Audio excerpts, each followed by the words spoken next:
오늘하고 다음 주는 하면 데살로니가 전서를 마치는데 5장 1절에서 11절까지만 보겠습니다. 찾으셨죠? 예, 교독합니다. 제가 1절 읽을게요. 형제들아, 때와 시기에 관하여는 너희에게 쓸 것이 없음은 주의 날이 밤에 도둑같이 이룰 줄을 너희 자신이 자세히 알기 때문이라. 그들이 평안하다 안전하다 할 그때에 임신한 여자에게 해산의 고통이 이름과 같이 멸망이 갑자기 그들에게 이르리니 결코 피하지 못하리라. 형제들아, 너희는 어둠에 있지 아니하니 그날이 도둑같이 너희에게 임하지 못하리니. 너희는 다 빛의 아들이요 낮의 아들이라. 우리가 밤이나 어둠에 속하지 아니하나니. 그러므로 우리는 다른 이들과 같이 자지 말고 오직 깨어 정신을 차리자. 자는 자들은 밤에 자고 취하는 자들은 밤에 취하되 우리는 낮에 속하였으니 정신을 차리고 믿음과 사랑에 호심력을 붙이고 구원의 소망에 투구를 쓰자. 하나님이 우리를 세우심은 노하심에 이르게 하심이 아니요 오직 우리 주 예수 그리스도로 말미암아 구원을 받게 하심이라. 예수께서 우리를 위하여 죽으사 우리로 하여금 깨어있든지 자든지 자유하게 살게 하려 하시니라. 같이 읽습니다.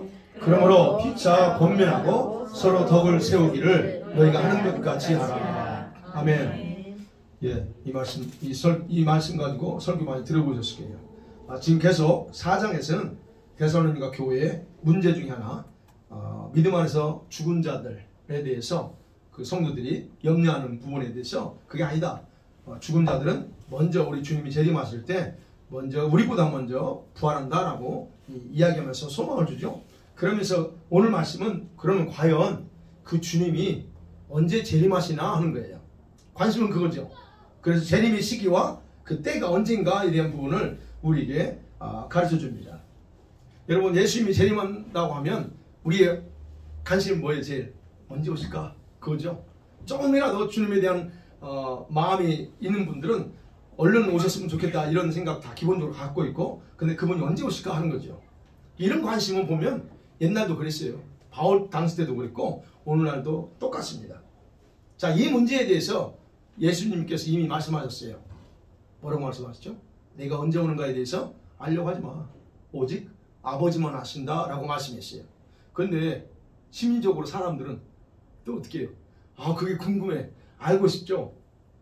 바로 데살로니가 교회 성도들에게 바로 이 문제를 지금 기록하면서 바울이 오늘 정확하게 그 시기와 때에 대해서 말씀해요.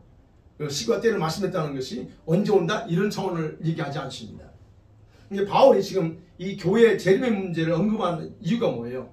그들이 의문을 가졌기 때문이에요. 과연 언제 부활하느냐는 거죠. 그래서 오늘 말씀이 1절이 그래요. 형제들아, 때와 시기에 관해서는 너에게 쓸 게 없어 라고 얘기하는 거예요. 왜요? 여기서 때라고 하는 크로노스예요. 그 다음에 시기는 카이로스입니다. 예, 무슨 말씀하시죠? 크로노스는 타임이고 그 다음에 카이로스는 시즌이에요. 어떤 시즌. 이 말은 예수님의 재림의 날이 곧 종말이고 그 종말 때에 주님께서 부활할 거라는 것을 지금 말씀하고 있는 거예요. 바울이. 그러면 다시 말씀드리면 예수님이 재림하시면 세상은 다 끝난다. 그런 얘기예요. 그래서 재림의 날짜에 대해서 많은 사람이 그렇게 관심을 갖는 이유가 그거예요. 언제 끝나냐 하는 겁니다. 근데 바울이 그렇게 말해요. 그게 중요한 게 아니야. 그게 아니라요. 때와 기한은 아버지께 달렸자는 거죠. 자, 그런 거를 보면서 이제 같이 오늘 본문으로 들어갑니다. 자, 바울이 첫 번째 생각해. 바울이 두 가지 이유를 가지고 너희가 때와 시기에서 알 필요 없고 너희는 이미 알고 있어라고 얘기하는 거예요. 두 가지. 그 중에 하나가 뭘까요? 바울이 지금 이 데살로니가 교회뿐만 아니라 다른 지역의 교회들에게도 가르쳤던 것 중에 하나가 이 재림에 대한 정보에 대해서 분명히 가르쳤어요. 정확한 정보를 가르쳤어요. 어떤 정보? 언제 온다는 게 아니고 정보. 그 두 가지요. 그거예요. 2절 말씀에 주님 언제 오냐? 주님의 날은 밤에 도둑같이 매라고 하는 거예요. 이 다 아는 얘기죠. 예수님이 말씀하셨고. 이게 바로 바울이 가르칠 수밖에 없었던 그 중요한 거예요. 왜? 자기도 모르거든요. 근데 예수님께서 밤에 도둑같이 와 라고 했던 말씀을 다시 반복해서 가르칠 수밖에 없어요. 그게 진리니까. 그래서 이 도둑같이 온다고 하는 말씀을 예수님이 하셨을 때 의미는 뭘까요? 언제 올지 모르니까 너희들 항상 지키고 그리고 주님 맞이할 수 있는 준비를 하라는 거예요. 즉 예고 없이 오니까 예고 없이 오는 그 긴박함 있죠. 늦추지 말고 긴박하게 언제든지 그분이 오시면 맞이할 준비하고 살라라고 하는 그런 의미로 담겨져 있다는 거예요. 여러분 부잣집에 도둑이 물건 훔치러 언제 오는 줄 알면 얼마나 좋아요. 예고하고 도둑이 나 오늘 갈게 하면 얼마나 좋습니까? 그렇지 않죠? 그거 똑같은 얘기예요. 그게 첫 번째 예수님의 가르침과 바울의 가르침의 기본이었고, 그 다음 또 하나는 오늘 3절에서 그럽니다. 여인이 해산의 고통이 임하듯이 예수님의 재림은 그렇게 갑작스럽게 임한다라고 말합니다. 여러분 임산부가 10개월이죠. 언제 태어날 걸 알아요. 언제쯤 태어날 거는 대충 아시죠? 저는 몰라요. 여러분들 아시죠? 그러나 언제일까? 그러니까 그런 예측은 가능하지만 정확한 날짜와 시간은 모르죠. 그죠? 예고 없이 오는 거니까 변수가 있다는 거예요. 즉 하나님의 주권 속에서 변수가 있어요. 그런데 오늘 3절 말씀은 그래요. 그들이 평안하다 안전하다 할 그때라고 표현합니다. 이런 생각이 지배적일 때 사람의 마음의 긴장을 풀어놓고 안심하고 있을 때에 갑자기 해산의 고통이 오는 것처럼 우리 주님도 오신다는 거예요. 그러니까 여러분 이 가르침이 가장 상식적이에요. 보편적인 지식이잖아요. 이거. 이 두 가지의 그 이유를 가지고 이제 설명해 나갑니다. 그러면 만일에 자 이제 분별해야 돼요. 바울이 얘기하는 것 중에 주님의 재림은 두 가지로 이렇게 이미 설명했어요. 그러면 이게 재림이 불신자이들 경우는 어떨까 하는 겁니다. 오늘 바울이 그것도 언급하거든요. 예수 믿지 않는 불신자들의 경우는 예수님이 재림할 때 어떻게 될까? 어떻게 돼요? 그들은 3절이 그 얘기입니다. 지금 심판과 멸망의 날이다 그래요. 그래서 3절에 있죠. 해산의 고통 이름같이 멸망이 갑자기 그들에게 이를 거다 그랬어요. 그래서 결코 피하지 못한답니다. 이게 불신자들은 그렇다는 거예요. 예수님의 재림은 그들에게는 멸망의 날이요. 근데 그것이 예고 없이 온다는 거예요. 갑자기 들이닥치는 거. 바로 이 생동감 있게 표현하는 거예요. 네. 근데 이런 표현은 구약에서도 이미 선지자를 통해서 계속적으로 강조했던 말입니다. 갑자기 온다. 그거예요. 그리고 또 그렇죠. 여기서 핵심이 3절의 핵심이 뭡니까? 편안하다, 안전하다라는 거예요. 이 편안함, 안전함을 느끼며 혜택을 누리는 그런 때 갑자기 온대요. 여기서 말하는 건 지금 돈이 많아가지고 안전하다, 평안하다는 말 아닙니다. 이 말은 평안이라고 하는 것은 내적인 마음의 평안이에요. 에이렌의 그 평화거든요. 헬라어 말로. 그거예요. 그래서 마음에 너무 이제 이 정도면 세상 살기 너무 편하다. 그래서 마음에 그래서 말하는 게 평안이에요. 우리 인간 사이에 이런 친구 같은 평안한 시대 없었어라고 말할 정도의 평안입니다. 그 다음에 여기서 안전이죠. 안전이라고 하는 그 헬라어 단어 뜻을 거예요. 외부의 위협으로부터 굉장히 안전하게 보호된 상태입니다. 적들이 나를 어떻게 할 수 있는 상황이 안 되는 상황. 그러면 이거를 오늘날로 우리 봐야죠. 오늘날로 세상 사람들이 안전하다, 평안하다 라고 할 때 어떤 때가 그렇게 느낄까요? 세상 사람들이. 우리가 이 마지막 때와 관련돼서 생각해야 돼요. 이거는 어떤 거예요? 경제적으로, 정치적으로, 과학적으로 이게 아주 안정돼 가는 거. 그리고 그다음에 안보 시스템이죠. 이제 이건 안보 시스템 또는 소셜 여러분 시스템이 사회 보장이 아주 너무 잘 돼 있어. 그래서 이제는 나의 노후를 이렇게만 따라가면 모든 게 보장되겠구나. 너무 마음에 평안해요. 이제는 안전하다고 하는 시큐리티가 얼마나 잘 돼 있습니까? 시스템이 얼마나 다 널려 있어요. 그러니까 이 도둑이 활개를 쳐도 CCTV 다 있어. 다 잡혀. 얼마나 이 안전하다고 하는 거예요. 이런 어떤 사회적인 시스템, 그 다음에 안보 시스템이 딱 정착됐을 때 사람들이 느낄 수 있는 게 편안해요. 안전하다는 거. 바로 이런 겁니다. 그러니까 이런 상황 속에서 내적으로 외적으로 마음이 안심하게 만들어지는 상황, 그게 바로 그때 갑자기 들이닥친대요. 이런 혜택을 누리며 살아갈 때 멸망이 들이닥친대요. 그러면 우리가 예측을 해야 돼요. 지금 우리 사회가 어떻게 돌아가는지. 그죠? 과학이 어느 정도 지금 급속도로 발전해 나가는지. 여러분 이거 나왔잖아요. AI 챗 GPT인가요? 네, 네. 여러분 이제 논문 쓰는 거 AI한테 딱 물어보면 됩니다. 설교문도 작성하더라고요.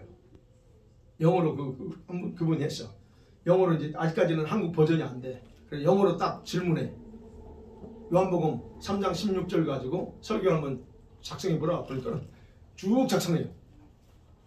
그래서 설교 정말 편해요. 논문 쓰는 것도 편합니다. 물론 문제가 있어요. 여러 가지. 그래 이런 어떤 것들이 지금 최고의 정점을 이루고 있어요. 그러면 이 모든 것들이 처음에 나올 때 여러분을 해치고자 나올까요? 안보 시스템이 여러분을 보호한다고 나오지요?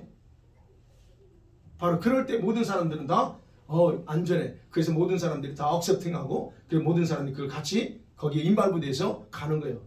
바로 그때 그게 바로 지금 이런 관점에서 우리 여기서 말하는 평안하다, 안전하다라고 하는 의미를 여러분이 생각하셔야 됩니다. 그게 지금 조성되어 가고 있다는 거예요. 예. 그런 상황 속에서 아무도 이럴 때에 그 재앙과 멸망을 피할 수 없다 그랬죠. 3절 마지막 부분에 결코 피하지 못하리라. 불신자들은 그렇다는 거예요. 결코 피하지 못합니다. 저와 여러분은 적어도 이런 걸 아셔야 돼요. 지금 세상이 돌아가는 것, 그리고 여기서 말하는 편안하다, 안전하다는 그 의미가 적어도 뭔지는 여러분이 인지를 하고 있어야 됩니다. 그런 것들이 사람들에게 접근할 때는 좋은 의도로 접근하지만 근데 그게 그 뒤에 내면을 봐야 되고 좋은 것도 악용되면 그 문제잖아요. 그런 걸 우리는 봐야 된다는 겁니다. 그래서 바울은 지금 우리 예수 믿는 사람들에게는 적어도 그렇게 갑자기 피할 수 없게끔 하는 건 아니지만 그러나 우리는 잘 봐야 돼요. 그 다음에 이 세 번째로 불신자들에 대해서 말합니다. 7절에 보면 자는 자들은 밤에 자고 취하는 자들은 밤에 취해. 여러분 밤, 어둠, 술에 취한다. 이게 누구예요? 불신자들입니다. 이거는 강도가 오는 것을 대비하지 못하게 하는 그런 행위들이에요. 누가 그렇게 합니까? 불신자들이 하는 거예요. 지금 바울이 얘기하고 불신자. 왜? 이들을 가리켜서 어둠의 아들들이라고 합니다. 그죠? 4절에도 형제들아 너희는 어둠에 있지 아니하니 그래요. 그 다음에 5절에서 너희는 다 빛의 아들이야. 어둠에 속하지 않았어 라고 얘기하는 거예요. 그런 불신자들은 바로 어둠에 속한 자들이고 그런 사람들이기 때문에 결국 이들은 술에 취한 거, 밤에 온갖 악행을 다 저질러 그런 것도 그것이 자기를 망하게 하는 걸 모른다는 거예요. 자, 그렇기 때문에 예수님의 재림은 불신자들에게는 결코 행복한 날이 될 수 없다는 얘기예요. 그들은 자기 운명이 어떻게 될지에 대해서 전혀 알지 못하다가 그냥 망하는 겁니다. 그게 이제 바울이 좀 그 부분에 대해서 깊이 다뤘어요. 그 다음에 세 번째로 생각할게. 그러면 예수님의 재림에 대해서 우리 성도들의 경우는 어떨까 하는 거예요. 불신자들은 우리가 봤어요. 우리 예수 믿는 성도는 어떨까요? 바울이 지금 얘기하는 부분이에요. 우리 성도들에게는 예수님의 재림은 2절에서는 그래서 도둑같이 많은 걸 너희 알아 라고 말하면서 지금 4절에서 말합니다. 4절은 뭐라고 그래요? 너희에게 그날이 도둑처럼 안 와 그럽니다. 불신자들한테는 이렇게 말해놓고 우리 예수 믿는 성도들한테는 그게 아니고 너희들에게는 도둑처럼 하지 않는다 그래요. 왜 그럴까요? 너희는 소속 개념이 다르다는 겁니다. 너희의 소속이 뭐냐? 너희는 빛의 아들이야. 너희들은 어둠에 속하지 않고 너희들은 사단에게 속하지 않았기 때문에 너희들은 주님이 오실 때 도둑같이 너희에게 임하지 않아 라고 얘기해요. 빛의 아들들. 여기서 그래서 어둠에 이게 있잖아요. 어둠에 다니지 아니하고 이런 그 있잖아요. 우리가 어둠에 있지 않다 하는 말. 어둠이라는 건 그거예요. 불신앙의 상태 얘기예요. 아니면 임박한 멸망에 대한 무지함, 이게 바로 어둠이라는 거예요. 또는 무감각한, 그렇죠. 우리 살면서 도덕적인 그 윤리 감각 있잖아요. 그런 무감각한 그 윤리적인 감각, 이게 아니라 우리에게는 적어도 그 부분에서는 가지고 있다는 겁니다. 그러니까 그래서 우리는 어둠에 있지 않다는 거예요. 즉 부정적인 상태, 어둠의 상태는 결국 성도가 벗어버려야 될 옷과 같다는 거예요. 어둠에 있지 않다. 그러면 지금 분명히 우리 신분 자체는 그러는데 내가 여전히 어둠에 있다? 그럼 먼저 우리는 뭐가 문제 있다는 얘기예요. 그 부분에 대해서. 그래서 얘기하는 겁니다. 네. 로마서 13장 12절에서 지금 바울이 그 얘기하거든요. 어둠의 일을 벗어버리라 그래요. 어둠의 일. 어둠의 일이 뭐예요? 어둠의 일. 어둠의 일 벗으래요. 그게 바로 옷을 벗는 것처럼 우리가 어둠에 속하지 않았기 때문에 그것에 대해서 정확하게 우리의 삶의 태도에 대해서 말하고 있는 거예요. 그러니까 결국 우리 예수 믿는 성도들은 말씀에 대한 이론으로도 봐도 우리는 알고 있어. 예수 먼저 오실 것.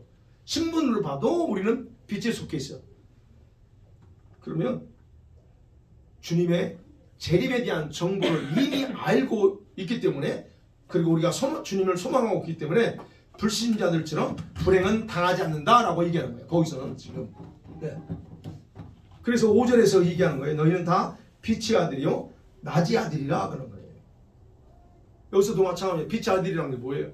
어떤 의미요? 존재론적으로 빛 속에 있다는 거예요. 저와 여러분이 어디예요? 빛이신 하나님, 그분의 자녀잖아요. 그래서 그분의 자녀로서 삶을 살 때 우리에게 삶에서 어떤 걸 요구합니까? 빛의 자녀처럼 살아, 이렇게 얘기하는 거예요. 기본적으로 우리 신분 자체는 어둠에 속한 자가 아니에요. 그렇기 때문에 우리는 그분처럼 빛을 드러내는 그런 모습으로 삶을 살아야 된다는 얘기예요. 그렇기 때문에 빛의 자녀인 우리의 삶 역시 거기와 맞는 삶으로 갈 때 사람들로 하여금 저는 진짜 믿는 자구나, 진짜 하나님의 자녀구나 라고 인정한다는 얘기예요.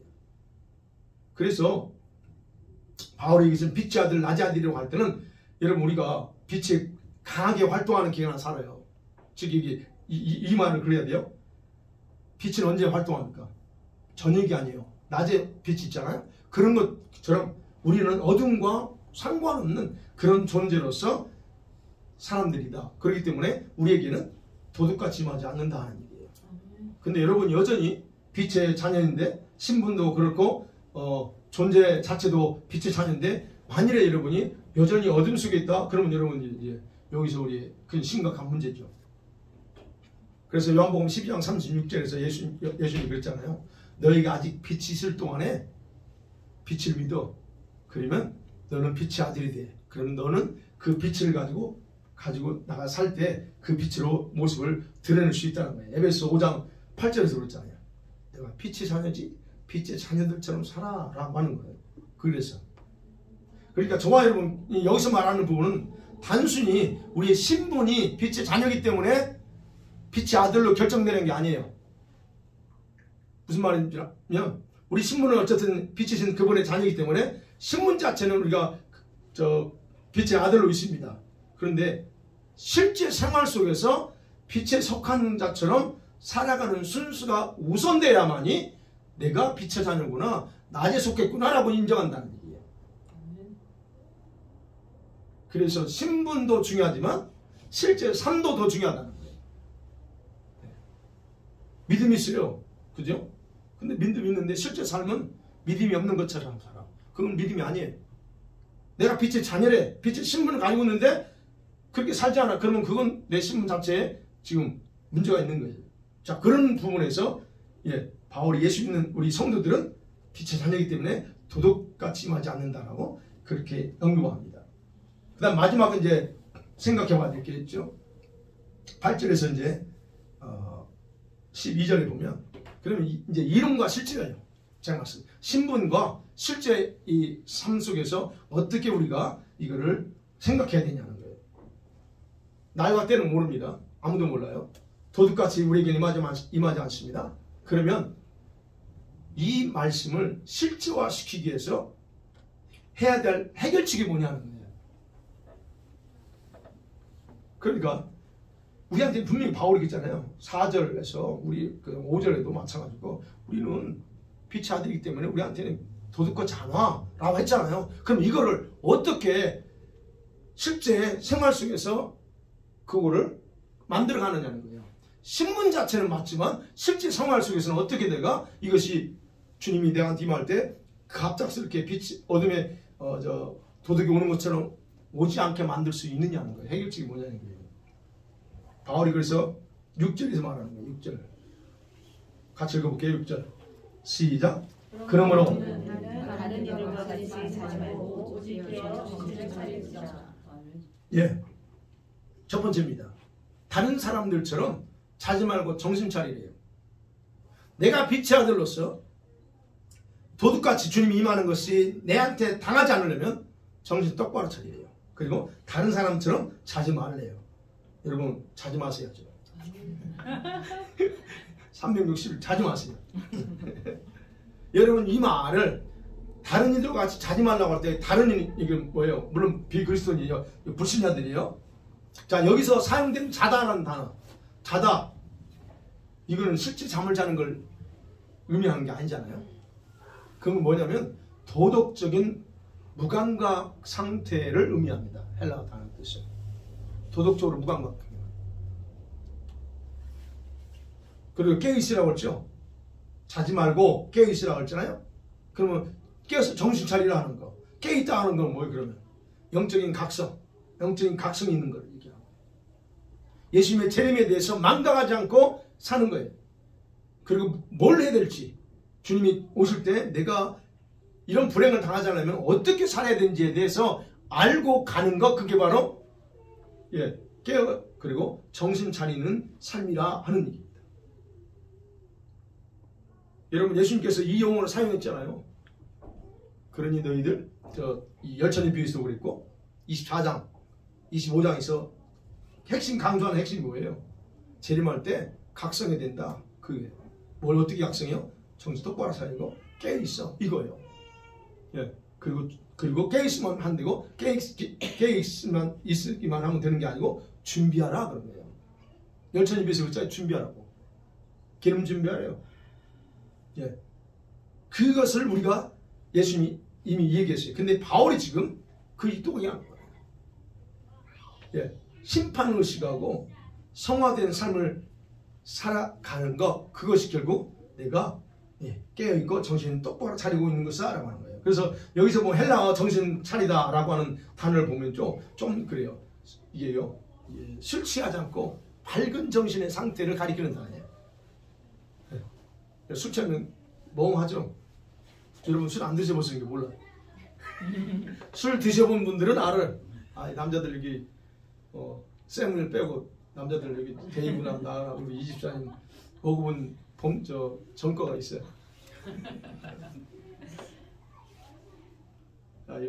지금 우리가 술을 먹어봐서 취해보면 알아요. 그 멍해.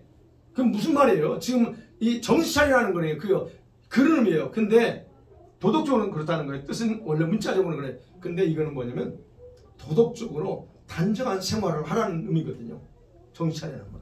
이게 정신이 밝은 상태를 가지라는 거. 왜 그럴까요? 지금 바울이 강조하는 계속 오직 깨어 정신 차리라고 얘기했잖아요. 자지 말고 깨어 정신 차리라. 이게 왜 얘기하냐고요. 왜?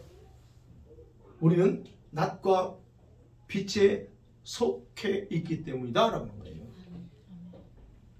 여러분, 그래서 제가 아까 서두에서 말씀드린 게, 여러분과 제가 빛에 속하고 낮에 속한 그런 성도라면 여러분은 그게 맞는 삶으로 가야만이 내가 빛에 속해 있구나, 이걸 알 수 있다는 거예요. 그래서 삶을 통해서 증명해야 된다. 해결책이 있다는 얘기예요. 그런 영적인 어떤 영적 도덕적인 어떤 각성이 충만한 가운데 우리가 내 역할이 있죠. 각자의 역할, 사명 완수하기 위해서 우리의 삶에 신중하게 살아가는 것, 이게 바로 정신 차리고 사는 거라고 적용해 볼 수 있어요. 그렇기 때문에 빛에 속한 성도는 심판날이 없는 것처럼 사는 게 아니고 준비되어 있지 않게 그냥 나는 빛에 속했기 때문에 이렇게 사는 것을 말하지 않습니다. 빛에 속해 있다면 그 빛에 속한 사람처럼 살아야 되는데, 근데 우리 현재 여러분의 가장 큰 문제는 뭐예요? 우리가 마치 심판날이 없는 것처럼 살거나 졸거나 자면서 살다가 준비하지 못하고 있다는 거예요. 지금 우리의 모습이. 그러면 생각해야죠. 아니, 빛에 속해 있음에도 불구하고 어떻게 그럴 수가 있을까? 당연한 거 아니에요? 우리가 준비해야 되는 거예요. 빛에 속해 있으면. 근데 그게 안 돼. 왜 안 되냐는 거예요. 여러분, 아까서 말씀드렸죠. 신분은 그렇지라도 실제 생활은 다르다는 거야. 하나님께서 우리 성도들을 바라보실 때 신분이 아닌 실제 생활을 바라보신다는 기억하셔야 됩니다. 여러분의 삶이 어떻게 살아내냐 그걸 보지, 우리 신분, 목사 신분, 물론 이제 직분상으로 해서 하나님이 목사를 더 이제 예시하죠. 저놈이 어떻게 잘하고 있나, 김 목사 잘하고 있네, 요거 더 주시해요. 왜? 다른 사람보다 더 성경 잘 알고 있고, 그리고 또 가르치는 입장이기 때문에 주님은 더 이게 약간 불 것 같은 눈으로 쳐다보는 거죠. 두렵죠. 그렇지만 여러분과 저도 마찬가지, 여러분도 마찬가지예요. 주님이 바라보는 여러분 실제 생활이에요. 여러분이 얼마나 능력 있느냐, 그거 중요합니다. 여러분 존재가 하나님의 존귀한 딸이고 아들일 수 있어요. 좋습니다. 그러나 그것보다 더 우리 실제 생활, 거기에 따라서 우리를 의인이다 악인이다라고 평가하는 거예요. 그래서 제가 이게 신분하고 실제 생활, 이걸 정확하게 분별하고 거기 맞춰야 된다. 그 다음 또 하나, 그 8절에서 그랬죠. 8절 한번 읽어볼까요? 시작. 우리는 낮에 속하였으니 정신을 차리고 믿음과 사랑에 호신경을 붙이고 구원의 소망의 투구를 쓰자. 여기서 또 말합니다. 정신 차리래요. 또 그죠? 낮에 속하였으니 정신 차리고 그래요. 전투적인 무장을 하래요. 정신 똑바로 차리고 무장하래. 뭘? 여러분 8절이 강조하는 그거예요. 정신 차리라고 하는, 또 강조하는 거예요. 여러분, 군사가 자기를 보호하기 위해서 완전히 무장을 하라는 거거든요. 구원의 투구, 머리. 전쟁에서 가장 중요한 부분이에요. 내 생명을 보호할 수 있는 게 머리하고 가슴이에요. 다리는 부러져도 살 수 있어요. 그거 얘기하는, 무장을 하는 거예요. 완전히 무장하는 거예요. 그럼 완전 무장을 하기 위해서 술 취해 있거나 조는 상태, 그 상태라면 여러분 우리가 온전해질 수 없어요. 맞죠? 그러니까 그래서 여기서 또 정신 차리라고 하는 것은 정신과 의식이 깨어있는 것, 다양한 유혹과 다양한 어떤 이런저런 어떤 공간, 또 이런 우리가 생각하지 않는 어떤 예기치 않는 모든 그런 부분에서 자기 자신을 지켜야 된다는 걸 강조하는 거예요. 예. 거기서 두 가지를 부라고 했잖아요. 믿음과 사랑의 호신경, 가슴에 호신경이라고 표현했는데 붙이래요. 갑옷이 갑옷 한마디로. 내 가슴을 보호하고 방어하기 위해서 이 가슴에 이 갑옷을 씌우래요. 여기서 그랬어요. 무슨 갑옷이에요? 믿음과 사랑입니다. 갑옷은 갑옷인데 그 갑옷이 그냥 있는 게 아니고 믿음의 갑옷, 사랑의 갑옷이에요. 그러면 생각해 봐야죠. 이걸 왜 주님이 지금, 바울이 이 믿음과 사랑의 갑옷을 왜 입으라고 하는가? 여러분 생각해 보세요. 여러분 자신의 믿음과 사랑을 흔들리게 하는 요소가 많아요. 우리 주변에, 삶 가운데. 그런 것들로부터 여러분 자신의 심장을 보호할 수 있다면 여러분은 믿음을 지킬 수 있습니다. 즉, 다시 말씀드려요. 여러분의 믿음을 파괴하고 떨어뜨리려고 하는 그런 요소들이 주변에 많다는 거예요. 그 믿음을 지킬 수 있으려면 이 심장, 이 가슴을 보아야 된다는 얘기예요. 사랑도 마찬가지예요. 사랑은 어디서 나오죠? 우리 몸의 구조에서 어디서 나와요? 여기서 나오죠? 머리에서 나오는 게 아니에요. 사랑은 여기서 나와요. 우리 믿음도 마찬가지입니다. 믿음도 이 하트예요. 머리가 아니에요. 근데 우리는 자꾸 머리로 생각하니까 문제거든요. 이게 지금 바울이 얘기하는 거예요. 지금 이 심장 내 보아야 된다. 즉 믿음과 사랑의 근원지인 이 하트를 보아야 된다는 거예요. 근데 이거를 무너뜨리려고 하는 요소들이 너무 많아. 우리 믿음을 파괴하고 사랑이 정상적으로 작동하지 못하게 하는 요소들이 많아요. 그러니까 여기다 갑옷을 칠해요. 저와 여러분의 심장이 쉽게 가슴이 환경에 의해서 흔들려요. 그렇다면 만약 여러분이 그런 분이라고 하면 여러분의 믿음과 주님에 대한 사랑은 견고해질 수가 없습니다. 여러분 믿음이 왜 자꾸 더 이상 성장하지 않거나 좀 성장하는 것 같은데 다시 퐁 떨어지는 이유가 뭘까? 바로 이거예요. 이 문제예요. 여러분의 하트를 보호하지 않는 거예요. 즉 여기서 나오는데 요거는 오픈해 놓고 그냥 믿음 강조하고 사랑 얘기하고 그리고 언제든지 요놈이 불화살 쏘아대면 그냥 맞고 그냥 쓰러지는 거예요. 그래서 보호하라는 거예요. 네. 그리고 여러분의 감정도 그죠? 감정이 어디서 나와요? 그래서 제가 치유할 때 얘기를 해요. 여러분의 감정의 움직임을 정확하게 파악해야 된다. 여러분 그래서 저와 여러분의 감정의 움직임을 파악해야 돼요. 내 감정이 어떻게 움직이는가. 어떤 환경이 움직일 때 우리의 감정의 환경과 기분과 상황에 따라서 움직일 수 있어요. 그게 정상의 인간이니까. 그러나 그렇다고 그 환경에 따라 기분에 따라 상황에 따라 여러분이 그 정상이니까 괜찮아 라고 허용하면 여러분 믿음 성장 안 합니다.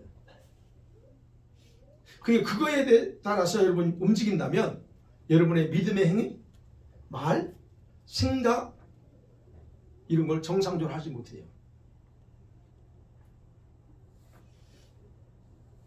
무슨 말씀이 이해가 되죠? 예, 그래서 여러분의 감정을 보호하셔야 돼요. 이 하트를 보호하셔야 돼요. 그래서 그 얘기하는 믿음과 사랑의 갑옷을 이 가슴에 붙여서 지키라는 거예요. 이걸 지켜야 내가 정신 차리고 똑바로 할 수 있어요. 그 다음에 구원의 투구, 소망의 투구를 쓰래요. 구원의 소망의 투구. 머리죠, 이게. 헬멧입니다. 투구는 머리에 쓰는 건데, 우리의 구원에 대한 소망은 여러분의 구원의 문제로 항상 갈등하고 고민하는 분들이 있죠. 혹시 그런 분들은 어디 문제, 하트 문제가 아니고 여기 문제예요. 머리의 문제, 생각의 문제입니다. 그럼 이런 구원에 대한 소망은 여러분 자신의 생각을 보호하지 않으면 그건 항상 수시로 왔다 갔다 하게 되어 있어요. 생각이 편안할 때는 내가 구원받은 것 같아. 근데 생각이 이제 뭔가에 오잖아요. 그러면 주님 내가 사랑하지 않는 것 같아. 그렇게 가요. 그렇게 하게 돼 있어요. 원수가 생각해야 돼. 이 원수 마귀가 저와 여러분의 구원을 빼앗을 수 있는 방법이 있어요. 간단해요. 저와 여러분의 생각 속에다 하늘의 소망이 아닌 세상의 것들을 계속적으로 채워넣으면 됩니다. 에베소서 6장에서는 불화사랑이 fear이 달트를 계속 여러분 머릿속에 생각 속에 이 브레인에 쏘아대요. 그럼 여러분 그걸 다 흡수해. 아이고 좋은 거다. 다 흡수합니다. 그럼 어느 순간에 여러분들은 아까 말씀드린 생각을 보호하지 않았기 때문에 구원의 문제에서 항상 흔들려. 이렇게 내가 열심히 하면 구원 받은 것 같은데 열심히 좀 못하면 또 불안한 거야. 이런 것들이 바로 여기서부터인 거예요. 그래서 그 얘기하는 거예요. 구원의 소망의 투구를 쓰라. 여러분 우리가 생각에서 무너지기 때문에 아무리 믿음이 좋은 성도라 할지라도 금방 실족하고 무너지는 거예요. 근데 그 믿음이 사실은 좋은 게 아니에요. 무너지는 것 자체는 우리가 신앙생활에서 넘어지기도 하고 그런 건 인정하지만 믿음이 좋은 성도가 이 생각을 통해서 쉽게 무너진다? 그럼 믿음이 좋은 성도는 아니에요. 그러니까 여러분 기억하셔야 돼요. 여러분 생각을 견고하게 지키는 것. 그래서 이 원수가 집중 공격 대상으로 삼는 이유가 바로 거기 있어요. 여러분 생각 무너지면 다 무너질 수 있어요. 그렇잖아요. 생각하고 공격당하니까 기도하다가도 아예 오늘 좀 내가 피곤해서 쉬어야지. 아니면 이런저런 이유로 내가 자꾸 미루게 돼. 그러게 되면 여러분은 그냥 가는 거예요. 자 어찌됐든 그래서 바울은 지금 구원의 소망의 투구를 쓰래요. 그래서 여러분 모든 생각들은요 뭘로 걸러내야 돼요? 말씀으로 걸러내야 됩니다. 여러분과 저의 생각에 들어오는 모든 것들은 말씀으로 걸러내지 않으면 안 돼요. 필터링 해야 된다는 거예요. 이 말씀으로. 그리고 반드시 눈의 제가 강조하는 것, 주님께 이 생각 복종돼야 됩니다. 예. 그래야 저와 여러분의 생각의 기능이 주님이 원하는 것들을 생각하게 돼서 생각 기능이 완전해져요. 여러분 아셔야 돼요. 여러분의 생각은 여러분 게 아니에요. 아니 당연히 내 거지. 예? 여러분의 의지도 여러분 거고 생각도 여러분 거고 여러분 마음도 여러분 겁니다. 기본적인 그래. 그러나 우리가 주님과 나와 관계에서 보면 여러분 생각 여러분 거 아니에요. 여러분 마음 여러분 거 아닙니다. 여러분 의지도 여러분 거 아니에요. 누구 거예요? 그분 거예요. 그런 부분에서 여러분 이 생각도 복종하라는 거예요. 왜? 내 생각 내 거가 아니니까. 주님께 복종해야 돼요. 그래서 고린도서 10장 3절 4절 5절 눈이 강조하는 복종. 그래야 어찌됐든 이 원하는 것들을 내 생각의 기능이 정상적으로 회복될 수 있어요. 그래서 바울은 바로 그 구원의 소망의 투구 머리 부분을 강조하고 있다 하는 거예요. 그 다음에 이제 마지막 번호 생각해야 될 게 9절부터 11절이다. 그럼 하나님의 계획이 뭐냐는 거예요. 우리를 구원하시고 그 다음에 또 우리 주님이 재림하시는 그런 과정 속에서 하나님의 계획은 뭐일까? 우리를 어떻게 만드시려고 어떤 예정을 가지고 계신가 하는 거예요. 그게 9절 볼게요. 9절 시작. 하나님이 우리를 세우시면 노하심에 이르게 하심이 아니요 오직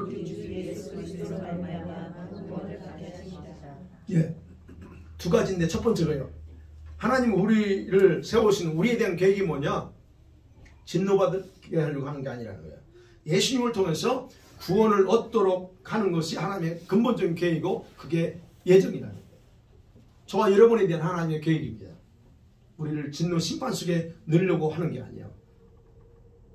우리를 예정해서 구원하는 거예요. 그러니까 하나님의 주권에 의해서 저와 여러분이 구원이 결정됩니다. 그 부분을 믿으세요? 하나님의 주권에 의해서 저와 여러분 구원이 결정돼요. 그러니까 결국 주권에 의해서 이미 저와 여러분의 구원의 문제는 결정해 놓으셨어요. 그래서 이제 하나님의 아들 딸이 됐습니다. 그리고 또 하나는 그렇게 결정된 하나님의 사람들을 재림 직전에 있을 하나님의 진노의 심판에서 제외시키려고 우리를 세우셨다는 거예요. 지금 말씀 보면. 우리를 세우면 노하심에 이르게 하시면요 우리 주 예수 그리스도만 구원을 받게 하며. 그러면 여기서 노하심이라고 하는 말이 그거예요. 노하시는 것. 예수님의 재림과 관련돼서 불신자들이 당하는 그런 진노 심판 거기서 건지게끔, 즉 그것을 피하고 이게 우리를 구원하셨다는 얘기예요. 그러니까 구원은 하나님께서 자기 주권에 의해서 우리 인간에게 주시지만 우리 인간이 그것을 믿음으로 수용하느냐 안 하냐. 그러면 수용할 때 구원은 완성되는 겁니다. 그렇기 때문에 하나님의 근본 마음은 모든 인간을 구원해서 진노당하지 않는 것, 그게 아버지의 진짜 마음이에요. 그런데 하나님께서 그렇게 했어도 사람들은 그걸 원하지 않는 자들이 있어요. 그죠? 그래서 이 마지막 때는 이제 재림의 때는 다니엘서 12장 2절에서도 기록한 것처럼 예정하고 하나님이 택하신 자들은 어떤 일이 있어도 재림의 날에 그들을 구원하신다 하는 게 기본 하나님의 약속의 말씀입니다. 어쨌든 우리를 향한 주님의 계획은 심판이 아니고 진노가 아닙니다. 구원입니다. 그 다음에 두 번째, 그게 10절에 기록되어 있어요. 10절 같이 한번 봐봐요. 시작. 예수께서 우리를 위하여 죽으사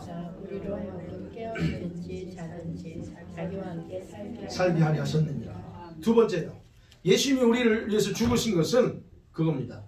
우리 주님과 함께 우리가 같이 다시 말씀 주님이 우리와 함께 살려고 그렇다는 거예요. 우리를 주님과 함께 살게 하려고 우리의 미래의 운명에 대해서 영원한 생명에 대한 그런 계획을 가지고 계신다 하는 얘기입니다. 하나님의 주권에서 여러분 구원받았어요. 우리가. 근데 주님의 재림이 가까웠습니다. 그러면 이 가까웠을 때 어떻게 살아야 되는가 하는 부분에 대해서 정확한 목적을 우리가 가르쳐 주는 거예요. 이게 10절 말씀 그런 거예요. 그러면 우리 예수 믿는 성도가 주님의 재림의 때를 알고 있든 모르든, 그리고 깨있든 아니든, 아니면 일찍 죽었든, 이 데살로니가 교회처럼요, 일찍 죽어버렸네, 죽었든, 아니면 재림의 때를 알고 바울의 가슴을 따라서 이렇게 깨어있고 지금 하든 상관없이 주님께서는 자신의 부활의 생명을 자신의 자녀들에게, 즉 선택한 구원하신 자기 자녀들에게 부활 생명을 주어서 함께 살기를 원하신다 하는 거, 이게 가장 근본적인 계획이라는 거예요. 그렇다면 저와 여러분의 미래 운명은 우리 스스로 만들 수 있는 게 아니라는 거예요. 여러분과 제가 만들 수 있지 않습니다. 구원자신 우리 예수님께서 자신의 영원한 생명을 주셔서 가능하다는 거예요. 그렇다고 하면 우리가 생각해야 돼요. 그렇다고 하면 주님이 지금 이렇게 우리의 자기의 생명을 줘서 우리를 자신과 영원히 살게 하려고 하신다면, 보세요, 예수님이 경고한 걸 생각해야 돼요. 예수님이 재림하실 때 이미 구원받은 성도와 교회들이 어떻게 될 거라고 그랬어요? 노아의 때처럼, 그 다음에 롯의 때처럼 깨어있지 못하고 자신들의 미래에 스스로 불행을 만들 거라는 걸 예고하셨어요. 주님은 이미 그걸 아세요. 주님의 마음은 10절 말씀이 기본이지만, 그런데 교회가 또는 성도들이 그거를 거부하고 불행을 자초하는 그런 일들이 발생할 거라고 이미 예고하고 있다는 거예요. 그래서 여러분, 이 주님의 재림은요, 우리 성도들에게는 축복된 약속입니다. 이건 보장된 약속이에요. 그러나 우리가 해야 될 뭐예요? 반드시 정신 차리고 그 날을 놓쳐서는 안 된다 하는 것, 이게 바로 가장 중요한 핵심입니다. 그래서 바울이 지금 다음과 같이 결론 내리는 거예요. 11절에, 11절 같이 봐요. 너무 쉬운 말씀입니다. 시작. 그러므로 피차 권면하고 서로 덕을 세우기를 너희가 하는 것 같이 하라. 예. 결론이 뭐냐? 두 가지예요. 권면해라. 여기서 권면하다는 충고하라는 얘기예요. 용기를 북돋아 또는 위로하라는 거예요. 슬픔에 있는 사람은 위로하면서 이렇게 아니야, 이렇게 해야 돼, 이거 하는 거. 덕을 세우라는 건 뭐예요? 집을 세운다는 얘기예요. 이게 헬라 뜻은 집을 세우는 거. 서로 성도들끼리 영적인 성장을 위해서 도우라는 의미예요. 네. 그러니까 주님의 근본적인 계획, 구원하고 우리를 부활 생명을 주셔서 주님과 함께 영원히 사는 것이 그분의 목적이지만, 근데 이것을 놓치지 않도록 하기 위해서 서로 권면해주고 용기를 북돋아주고, 그러면서 서로 덕을 세우는 것, 지금 영적 성장을 위해서 서로 이렇게 밀고 닦고 하면서 해주라는 거예요. 그래서 놓치지 않도록. 여러분, 우리 성도들이 우리 주님의 그런 절대적인 은혜를 받고 예수님과 함께 사는 것은 당연하지만 자동적으로 가능해지지 않아요. 이건 아셔야 돼요. 자동적으로 가능하지 않습니다. 우리가 해야 될 게 뭐예요? 무사한 일함에 빠져서는 안 된다는 거예요. 바울은 그 얘기하는 게 무사한 일이에요. 우리 성도들 간에 서로 성장을 위해서 부단히 노력할 걸 강조하고 있어요. 이건 노력해야 됩니다. 자동으로 깨있지 않고 그렇지 않습니다. 그래서 결론입니다. 여러분, 이 예수님의 재림과 관련돼서 절대 거짓말에 속지 말아야 될 게 있어요. 이런 거짓말이 있습니다. 여러분이 들어왔던 말, 그 거짓말. 그 거짓말이 뭔 줄 아세요? 예수 믿는 우리 모두는 다 휴거될 거야. 저도 그렇게 원합니다. 우리 주님은 절대 우리들을 버려두지 않아. 맞죠? 당연히 맞습니다. 그 틀린 말이 아니야. 두 번째 말은 맞아요. 첫 번째는 틀리지만, 그러면서 말이야, 우리 성도들에게는 주님이 도둑같이 재림하지 않아. 이렇게 지금 이제 오늘 바울이 이 말, 지금 4절 말씀 가지고 이걸 딱 잡고 또 이게 사람 혼란스럽게 만들어요. 이것만 강조하면 맞아요. 근데 그 다음에 6절, 7절에서 8절에서 강조하는 거 빼요. 이게 더 중요한 건데. 이게 거짓말이라는 거예요.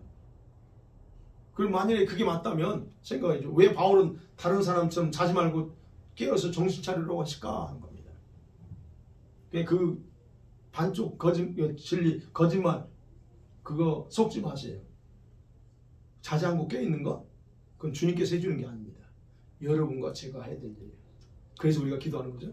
자, 그래서 오늘 바울이 이 말씀을 통해서 여러분 정확하게 우리 주님에 대한, 그리고 또 주님이 언제 오시는가, 또 우리의 주님의 재림과 우리의 관계 속에서 우리가 어떻게 준비해야 되는가에 대한 부분에서 결국 예수님의 가르침과 또 동일하다는 것을 보면서 준비했으면 좋겠습니다. 아멘.